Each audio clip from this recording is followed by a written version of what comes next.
Ever since Toyota's posh brand Lexus was launched 11 years ago, they've had a bit of a hole in their range. Well, quite a big one actually. They've had nothing to go head to head with the European V8s from Mercedes and BMW. Well, now they have with this, the newly launched GS430. On first impressions, the GS430 hardly jumps out and says, "Oh, buy me!" The styling is typically Lexus. In other words, it's big, it's bland and about as interesting as a new chest freezer. Then again, Lexus have never really sold on their looks, have they? But as my mother used to say, if I was dating an ugly girl, it's not what's on the outside that matters, it's what's inside. So, she's big, let's be honest, she's plain, maybe she's got a heart of gold.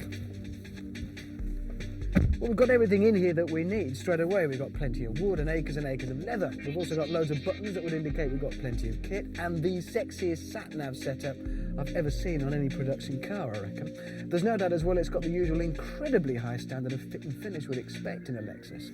The only downside is, like a lot of the girls I used to date, oddly enough, the one thing it is lacking is any kind of passion.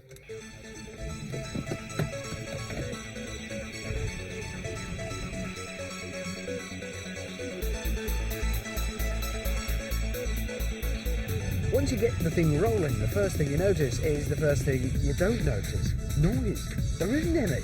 In fact, if it wasn't for the rather garish rev counter showing a measly few hundred revs, you wouldn't think you were running at all, you might be rolling.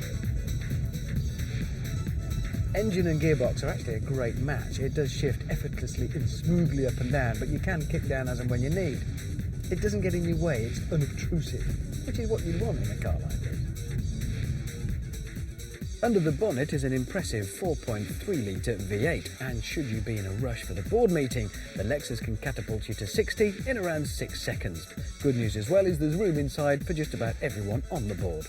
Top speed, conditions permitting of course, is 155 miles an hour.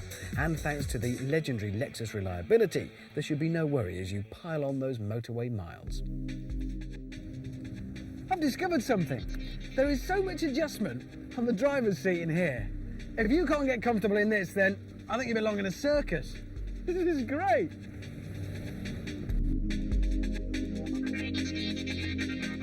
Its natural habitat, of course, is always going to be the motorway. Big 6-laners quite happily cruise up and down in straight lines all day.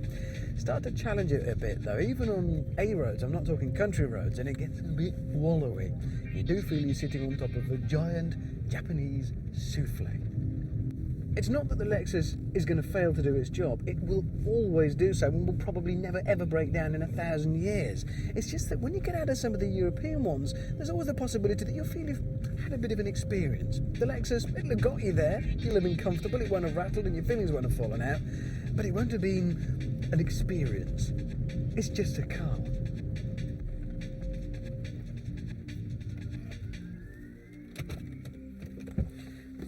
Despite its late arrival on the scene, the GS430 is looking set to cause a bit of a stir amongst its European counterparts. Because not only does it offer very good value for money, it also offers something not really available to drivers of 5 Series and E-Class, and that is a little touch of individuality. Okay, so ultimately it may not be the most desirable or stylish of the bunch, but it is an attractive alternative.